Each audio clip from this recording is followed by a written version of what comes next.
Now ये जो question है इम्पोर्टेंस ऑफ डायरेक्शन हम ले रहे हैं।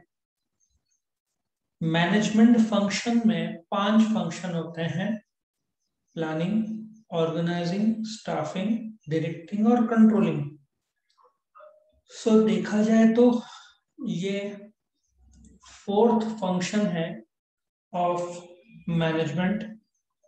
ये क्वेश्चन का इम्पोर्टेंस तुम देखो कितने बार पूछा है इसको, कम से कम 7 बार पूछा है।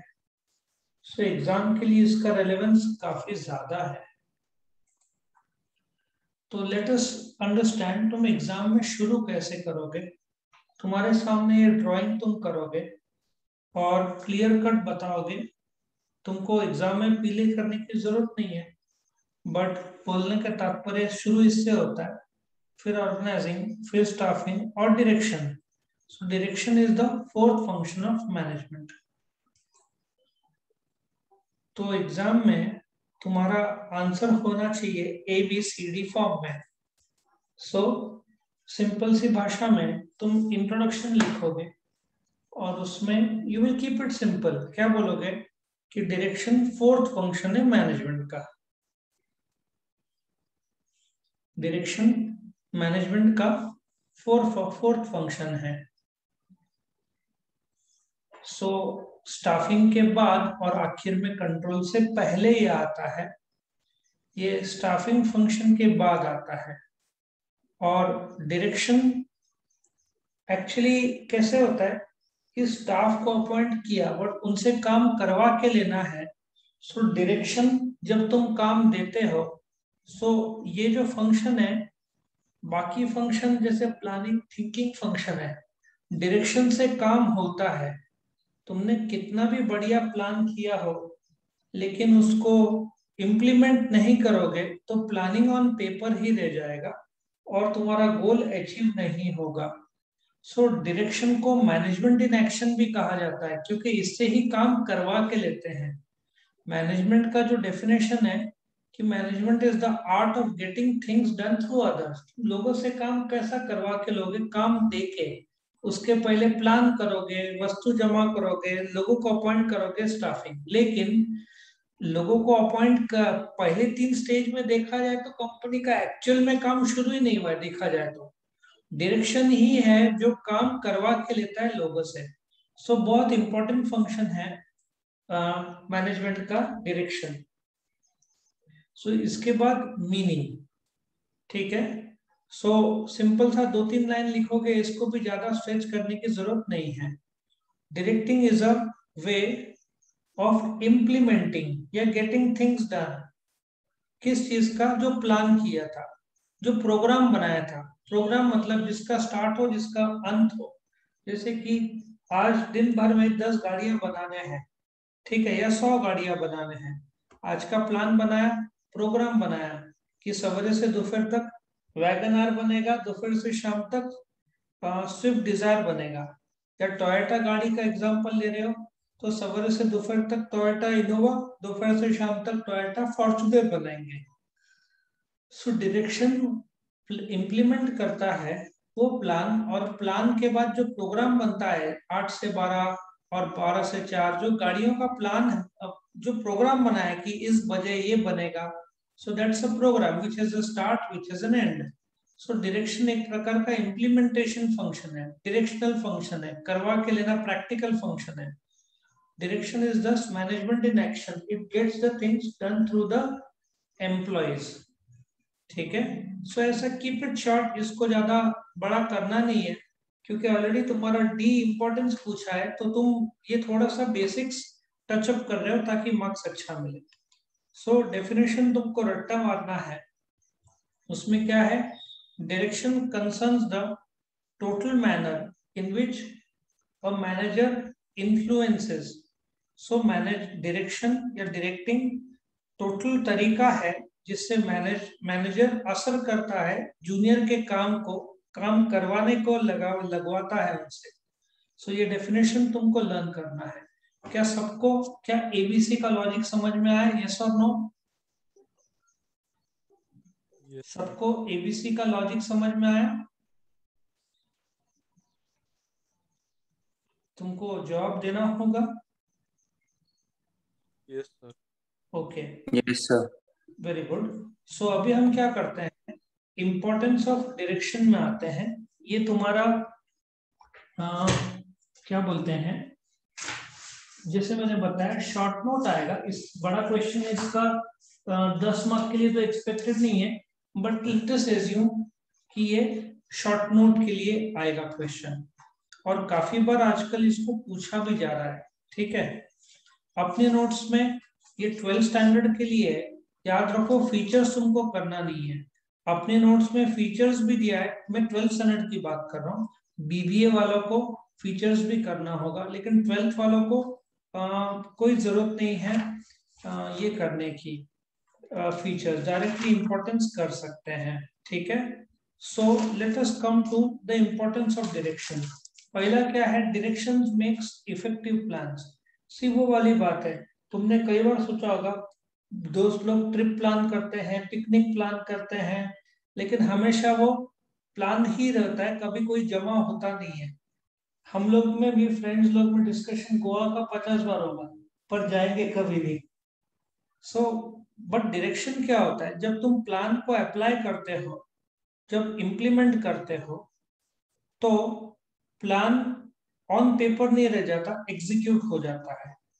50 लोग प्लान बनाते हैं, बट एग्जीक्यूट बहुत लोग, कम लोग कर पाते हैं। जैसे तुमने पढ़ाई का प्लान बनाया होगा, एक दिन सक्सेसफुल, दूसरे दिन टूट जाता है। सो डायरेक्शन क्या करता है, जो प्लान बनाया है, प्लान बनता है गोल के दम पर। गोल अचीव करने के लिए जो स्टेप बाय स्टेप एक्शन बताया गया प्लान में, उसको एक्शन इंप्लीमेंट करता है। जैसे कि आज मैंने बताया तुमको टोयोटा इनोवा बनाना है, ठीक है, सो वो तुम्हारा गोल हुआ, लेकिन तुम जब तक रॉ मटेरियल नहीं लाओगे, प्रोडक्शन शुरू नहीं होगा, वर्कर नहीं आएंगे, कामकाज शुरू नहीं होगा, तब तक वो प्लान ऑन पेपर ही रहेगा। सो जैसे ही तुम प्रोडक्शन शुरू करते हो, तुम एक प्रकार का डायरेक्शन देते हो उस प्लान को जो तुमने सोचा है। अच्छा, ऑल परवेजिव, दूसरा पॉइंट, ऑल परवेजिव मतलब से डायरेक्टर लोग मैनेजर को डायरेक्शन देंगे।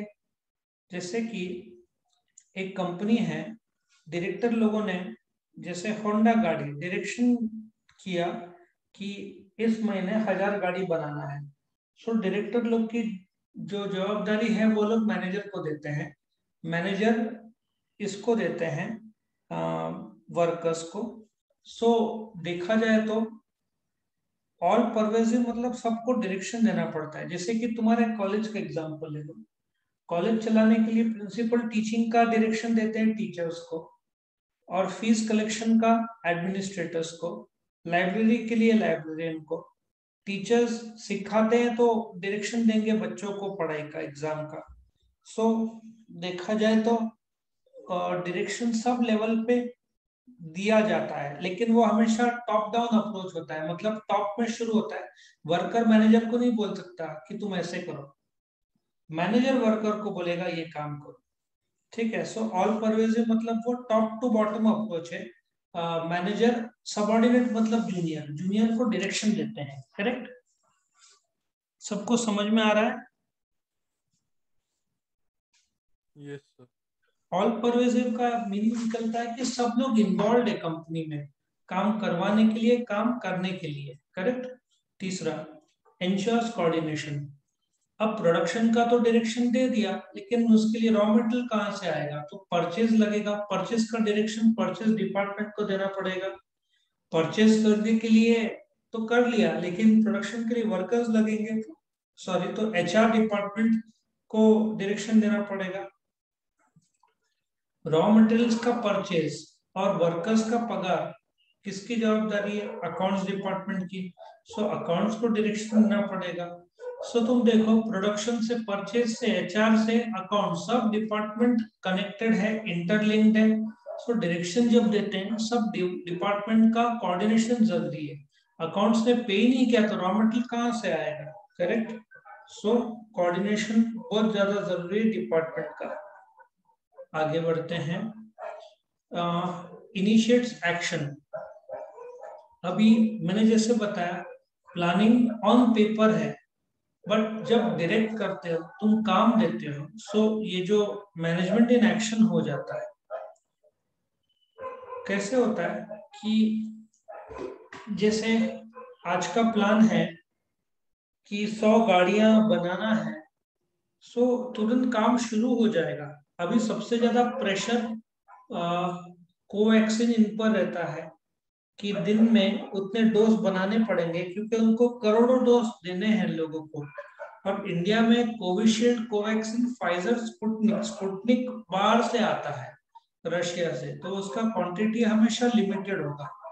लेकिन जो कोवैक्सीन और कोविशील्ड है, उसका लगातार बोलते हैं ना, मैन्युफैक्चरिंग चालू रहना पड़ता है। सो गोल तो बना दिया दिन का, लेकिन उससे कामकाज शुरू हो जाएगा। करेक्ट।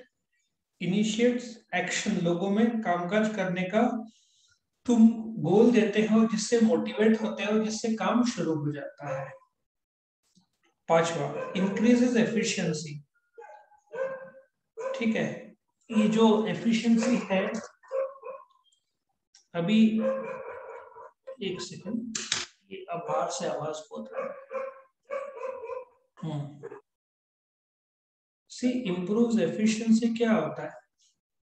तुम एक वर्क फ्रॉम होम और एक ऑफिस में देखोगे काम, इम्प्रूव्स एफिशिएंसी में तुम देखोगे एम्प्लॉइज को वर्क फ्रॉम होम से ज्यादा यदि कंपनी में बुलाया जाए तो एफिशिएंसी बढ़ता है। वर्क फ्रॉम होम में एम्प्लॉय को बोला कि 10 लोग को कांटेक्ट करो, फोन करो, वो बोलेगा ठीक है, प्लान करेगा, थोड़ा डिले करेगा। घर पे बैठे बैठे एफिशिएंसी कम होता है देखा जाए तो। सो ऑफिस में क्या रहता है, तुम लगातार एक प्रोफेशनल माहौल में, तुम बीच में ऐसे ही चले नहीं जा सकते। घर पे क्या तुम लेट लिए, कंपनी में ऐसा नहीं चलता। सो एफिशिएंसी बढ़ता है यदि कंपनी ने एम्प्लॉय को बराबर काम दिया। अभी कैसे होता है, जापान में एफिशिएंसी क्यों ज्यादा है कि एम्प्लॉय खाली नहीं बैठ सकते। इंडिया में काम हो गया तो आराम से बैठ जाते लोग, लेकिन जापान में इंसल्ट माना जाता है।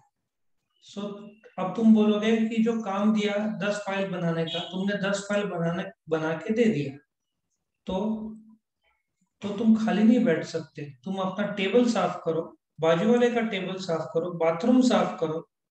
सो लगातार तुम बिजी रहने चाहिए। तो इसलिए जापानीज लोग एफिशिएंट ज्यादा है।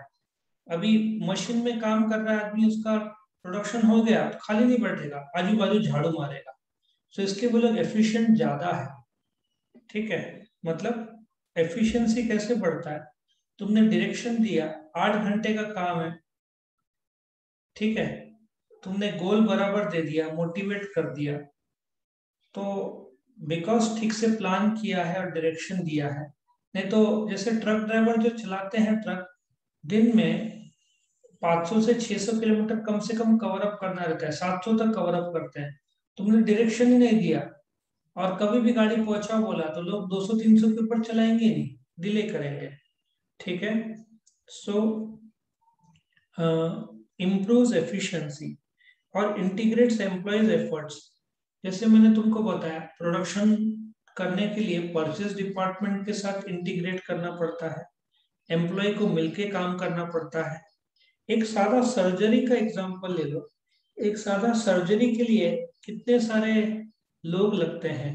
पहले तो एनेस्थीसिया वाला आएगा, बेहोश करेगा, उसके लिए वो डॉक्टर चाहिए। फिर डॉक्टर पहले कट करेगा, फिर उसको एक नर्सिंग स्टाफ लगता है, नर्सिंग या एक जैसे ना जो सीजर अलग अलग प्रकार के होते हैं, वो सीजर देगा। ठीक है। फिर एक जन लगातार मुझे लगता है कि पैरामीटर्स है वो चेक करता रहेगा, सब बराबर है क्या।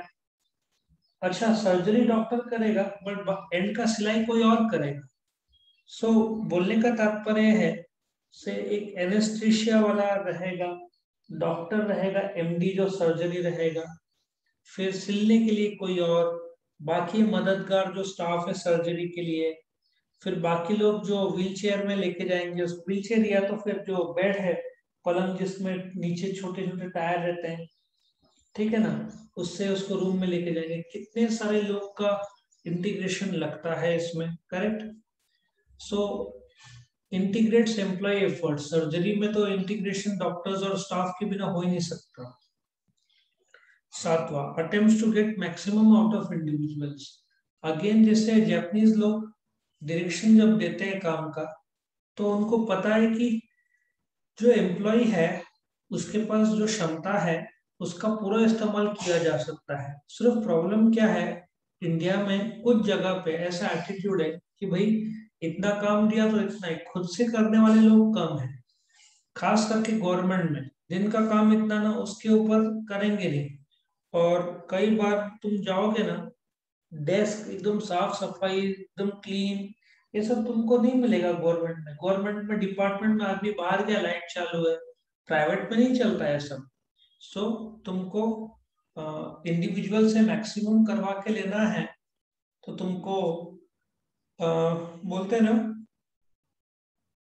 उस उसके पास जो स्किल है और टैलेंट है उसका पूरा इस्तेमाल करना होगा, इसलिए उसको वो काम देना होगा जिसमें वो गुण है। जैसे कि कोई बोल तो अच्छा सकता है तो उसको मार्केटिंग का काम दो, उसको अकाउंट्स में क्यों बिठा के रखा। सो जिसके पास जो स्किल है उसके हिसाब से उसको काम दो, तो कंपनी का आउटपुट बहुत अच्छा आता है।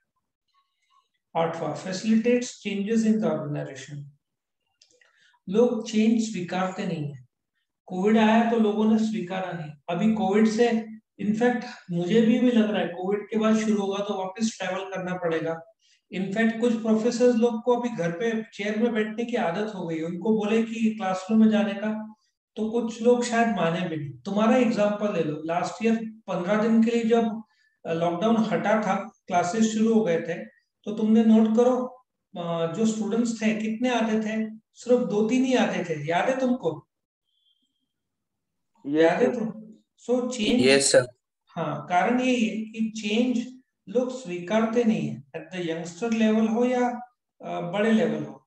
जैसे कि जब हेलमेट कंपलसरी किया लोगों ने स्वीकारा नहीं, पर जैसे फाइन मारना शुरू किया गवर्नमेंट ने 500 रुपया, तब धीरे धीरे लोग मजबूरी में पहनना शुरू किए, लेकिन स्टार्टिंग में कोई भी हेलमेट नहीं पहनता था। सो कोई भी चेंज हो, जैसे कि एक नया काम एम्प्लॉय को दिया जाए, ठीक है, तो एक सेल्समैन को डायरेक्टली बोला जाए तू जाके कस्टमर को गाड़ी दिखा, वो डर जाएगा। तो उसको धीरे धीरे कि ये देखिए एक्सपीरियंस सेल्समैन है, उसके साथ जाके सीख ले और फिर धीरे धीरे कर लेना। सो जो भी नया काम है देने से पहले थोड़ा सा बोलते ना डायरेक्शन दिया जाए ठीक से, तो चेंजेस आराम से हो जाते हैं। क्योंकि कोई भी चेंज इंसानी रूप में, कंपनी में ही नहीं कहीं पे भी, फैमिली में भी कोई भी चेंज तुमको अपनी जगह बदलने को बोलो, तुम स्वीकारेंगे नहीं। तो कोई भी चेंज होता है ना ऑर्गेनाइजेशन में, लोग स्वीकारते नहीं। जैसे बैंक का टाइम चेंज करना हो 10 बजे से 9, तो लोग नाराज हो जाते हैं, बाद में खुश हो जाते हैं कि भाई जल्दी घर जाने को मिला। बट स्टार्टिंग में जल्दी उठना पड़ेगा, इस नाराजगी से लोग मानते नहीं, क्योंकि लोगों को आदत हो जाती है लेट उठने की। ठीक है, फिर ninth point, direction provides stability and balance. Stability और बैलेंस क्या, तुमने प्लान किया है, ठीक है, पूरे दिन का प्लान किया है, तुम्हारे पास रॉ मटेरियल मौजूद है, इलेक्ट्रिसिटी मौजूद है, मशीन्स है, वर्कर्स है, प्लान है, ठीक है। सो दिन भर में कोई प्रॉब्लम नहीं आएगा, क्योंकि तुमने प्लान किया है सवेरे 8 से 12 इनोवा क्रिस्टा बनाना है, फिर 12 से 4 फॉर्चूनर गाड़ी बनाना है। सो एक ठीक से प्लान किया हो, सब लोग मौजूद हो, सब अपना अपना काम बराबर कर रहे हैं, तुमने डायरेक्शन सवेरे ही दे दिया है, तो स्टेबिलिटी और बैलेंस आता है ऑर्गेनाइजेशन में। क्योंकि अलग अलग पार्ट्स है, प्रोडक्शन अपना काम कर रहा है, परचेज अपना काम कर रहा है, रॉ मटेरियल ला के दिया, एचआर डिपार्टमेंट ने वर्कर्स प्रोवाइड कर दिए, अकाउंट्स डिपार्टमेंट ने पैसे ट्रांसफर कर दिए हैं सप्लायर को। सो सब अपने अपने जगह पे काम कर रहे हैं ना। जैसे तुम्हारे गाड़ी ले लो, गाड़ी में एटलीस्ट 4 से 6 हजार पार्ट्स होते रहेंगे, होते हैं। सिंपल सा है, सब पार्ट्स अपना अपना काम करते हैं। तुमने एक्सीलेटर दबाया या इंक्रीज किया तो इंजन में थोड़ा ताकत बढ़ता है, टायर में ताकत आता है, तुम्हारे ब्रेक से, लाइट से, सब अपना अपना काम कर रहे हैं। तुम देखने जाओ गाड़ी 2000 कितने पार्ट्स मूविंग रहते हैं उसमें, वो लगातार अपना काम करते हैं। एक भी पार्ट, छोटा सा पार्ट भी डैमेज हुआ तो पूरे गाड़ी के परफॉर्मेंस में असर होता है। और लास्ट में टीम स्पिरिट, तुम सबको साथ में लेकर काम कर रहे हैं कोऑर्डिनेशन में, तो टीम स्पिरिट बढ़ता है, कॉन्फिडेंस बढ़ता है लोगों में। सबको समझ में आया ये सब? नो, सबको यस सर। समझ में आया ना? इसको लर्न करने के लिए यस सर। ओके, इसको लर्न करने के लिए मैंने एक स्टोरी बनाया है। ये बहुत बढ़िया स्टोरी है। मेरे यहाँ पे जब फर्नीचर का काम चल रहा था तो कुछ काम करने वाले लोग यूपी के थे। तो लॉकडाउन में वो लोग 4-6 महीना यूपी में थे, नासिक में अभी है, वापस आ गए। लेकिन पिछले साल जब लॉकडाउन हुआ था, तुमने सुना था ना, बहुत सारे लोग चल के जा रहे हैं, सुना था? Yes sir. तो यस सर। तो मेरे यहाँ पे 3 जन काम कर रहे थे। तो एक जन ने बताया कि वो एक्टिवा से गया था यूपी यहाँ से, वो और एक और जन। सो let us start the story. Lockdown में उसका नाम मुन्ना भाई था, ठीक है। मुन्ना भाई ने डायरेक्शन लिया यूपी के तरफ होंडा एक्टिवा में, गाड़ी में बैठकर। इनफैक्ट उसके साथ एक और जन था, 2 जन मिलकर नासिक से यूपी, मजाक नहीं है, करीबन उसने बोला उसका गांव पूरा मिलाकर 2000 किलोमीटर है कुछ तो बोला। तुम मेजर करोगे गूगल में तो 1200 से 1400 किलोमीटर, उधर भी और अंदर। सो डायरेक्शन, ऐसा सोचो, लॉकडाउन में मुन्ना भाई ने डायरेक्शन के लिए यूपी की तरफ होंडा एक्टिवा में घर वापस जाना था, ये परवाह भी नहीं किया यूपी यहाँ से 2000 किलोमीटर है। अब क्या करें, चल के जाने से अच्छा, उसके फ्रेंड के पास एक्टिवा थी, वो भी यूपी का था, तो उसने सोचा कि यूपी जाएगा वो, ठीक है। ठीक। तो लॉकडाउन में मुन्ना भाई ने डायरेक्शन लिए यूपी की तरफ, और ये परवाह भी नहीं किया कि यूपी यहाँ से करीबन 2000 किलोमीटर दूर है। फिर रास्ते में उसने मुझे क्या कहा, उसने चने लेकर गया था वो, क्योंकि रास्ते में खाना मिलेगा कि नहीं पता नहीं, सब कुछ बंद था। तुमको पता है ना, लास्ट ईयर कंप्लीट लॉकडाउन था, देखा था। Yes sir. इनफैक्ट तुम बाहर जाओगे ना, इंसान ही बहुत कम मिलते थे, इतना कड़क लॉकडाउन था। सो उसने डायरेक्शन लिया यूपी की तरफ, ये भी परवाह नहीं किया कि 2000 किलोमीटर दूर है। अभी रास्ते में खाने का कोऑर्डिनेशन तो लगेगा, मतलब रास्ते में खाने का कोऑर्डिनेशन देखा जाए तो नहीं था, होटल सब बंद थे। तो इसलिए उसने 3 किलो चने लिए कोऑर्डिनेशन के लिए, मतलब खाने के लिए। गाड़ी चलाने का एक्शन शुरू होता सवेरे 4 AM से। ये मैं तुमको सच्ची कहानी बता रहा हूँ, मैंने डिटेल्स में उससे डिटेल्स पूछा था काफी, उसने मुझे बताया था। वो गाड़ी चलाते थे सवेरे 4 बजे, 4 बजे शुरू करते थे, क्योंकि ठंडक रहता है सवेरे। सो बोलते हैं ना, गाड़ी चलाने का एक्शन शुरू होता था इनका 4 से 7 या 8 ऐसे। लेकिन तुम सोचो, गाड़ी का एफिशिएंसी सिर्फ दिन में 5-6 घंटा, 4 से 7, और शाम को 4 से 6। शाम को 4 से 6 नहीं, शाम को 5 से 7 या 7 से 9, मतलब सूरज ढलने के बाद या थोड़ा सा जब ठंडक हो तो ही गाड़ी चलाते थे। एक्टिवा गर्म हो जाती, ज्यादा नहीं चला सकते तुम उसको, और एक बार इंजन गया तो तुम बैठ गए, रास्ते में कुछ नहीं मिलना है तुमको। सो यूपी का डायरेक्शन लिया उसने, ये परवाह भी नहीं किया कि यूपी 2000 किलोमीटर दूर है। जाने से पहले उसने रास्ते के कोऑर्डिनेशन के लिए पेट्रोल टैंक भराया और चने लिए। ऐसे सोचो 3 किलो चने, क्योंकि पॉइंट नंबर 3 है कोऑर्डिनेशन के लिए। फिर शुरू किया जर्नी, सवेरे 4 बजे एक्शन शुरू किया। और एक गाड़ी की एफिशिएंसी सिर्फ 5 घंटा चल सकती थी दिन भर, तुम दिन भर नहीं चला सकते एक्टिवा, झेल ही नहीं पाएगी। उसको वैसे बनाया नहीं गया। एक्टिवा बनाने का मूल उद्देश्य है लोकल लेवल पे चलाया जा सके, उसके लिए फिर कूलेंट, कार में सब कूलेंट रहता है, एक्टिवा में कुछ कूलेंट नहीं रहता है, वहां पे सिर्फ ऑयल रहता है। कार क्यों लंबे समय तक चलते हैं, क्योंकि उसके अलग से कूलेंट डालना पड़ता है कार में।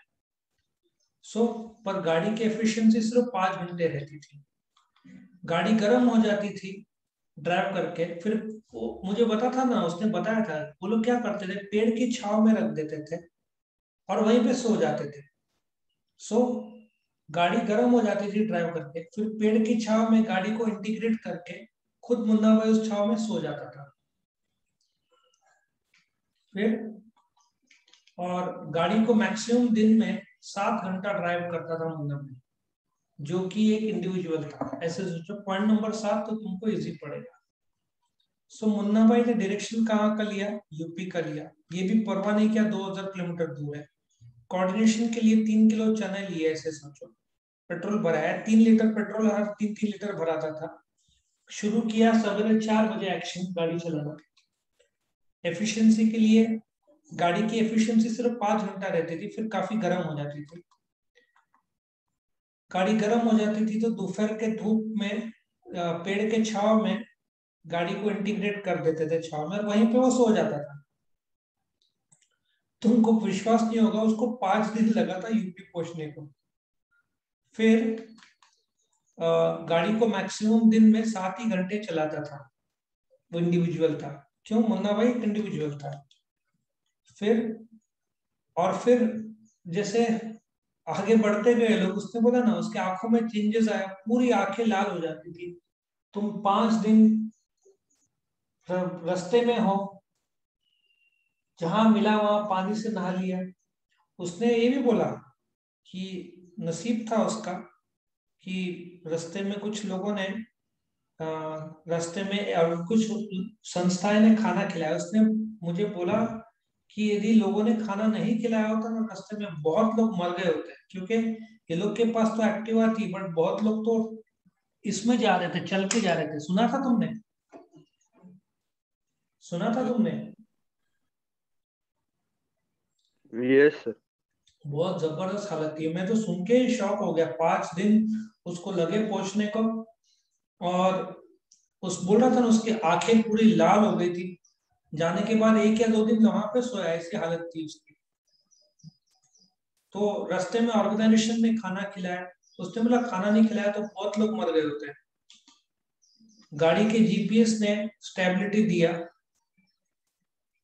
और खाने ने बैलेंस। ऐसे सोचो, गाड़ी के जीपीएस ने स्टेबिलिटी दिया और खाने ने बैलेंस। और आखिर पूरा मजूर जो है, सारे लोग यूपी पहुंच गए 5 दिन बाद। टीम स्पिरिट में पहुंचे, और एक फॉस्टर्स बियर आता है, वो वैसे लेना नहीं चाहता था, लेकिन क्या बच्चों को फॉस्टर्स बियर बोला तो थोड़ा नाम याद रहेगा। और लास्ट में पहुंच गए तो लोग, कुछ लोग को फॉस्टर्स बियर पीने की इच्छा हुई। Fosters team spirit. तुमको मैं 2 मिनट दे रहा हूँ, लिख के निकालो ये पॉइंट। 6 तो एक बार रिवाइज करवा देता हूँ वापिस, तो इजी जाएगा। लॉकडाउन में उसने डायरेक्शन प्लान बनाया यूपी जाने का, ठीक है ना। डायरेक्शन ले की तरफ होंडा एक्टिवा गाड़ी में बैठकर प्लान बनाया, ऐसे सोचो कि यूपी जाना है। परवाह नहीं किया, 2000 किलोमीटर दूर है। फिर कोऑर्डिनेशन के लिए 3 किलो चने लिए, जिससे उसका 2 दिन अच्छा गया। तीसरे दिन में भूख लगी तो फिर लकीली ऑर्गेनाइजेशन मिल गया जो खाना दे रहे थे। एक्शन शुरू किया सवेरे 4 बजे। एफिशिएंसी सिर्फ 5 घंटे थी गाड़ी की, फिर गर्म हो जाती थी। एम्प्लॉय इंटीग्रेट किया गाड़ी को पेड़ के छाव में, वहां पे वो रख देते थे और वहीं पे सो जाते थे। धूप में नहीं चलाते थे गाड़ी। और गाड़ी को मैक्सिमम दिन में 7 घंटा ड्राइव करता था मुन्ना भाई, और एक इंडिविजुअल था। रास्ते में ऑर्गेनाइजेशन ने काफी, उसको भूख लगी, आंख लाल हो गया, आंख में चीज आया, लाल हो गया, भूख लगी। रास्ते में ऑर्गेनाइजेशन ने खाना खिलाया और गाड़ी में जीपीएस ने स्टेबिलिटी दिया और खाने ने बैलेंस। आखिर वो पहुंच गए। पहुंचते ही फॉस्टर्स बियर की इच्छा हुई। टीम स्पिरिट में सब लोग साथ में पहुंचे एक साथ। तुमको मैं 2 मिनट दे रहा हूँ, लिख के निकालो ये पॉइंट।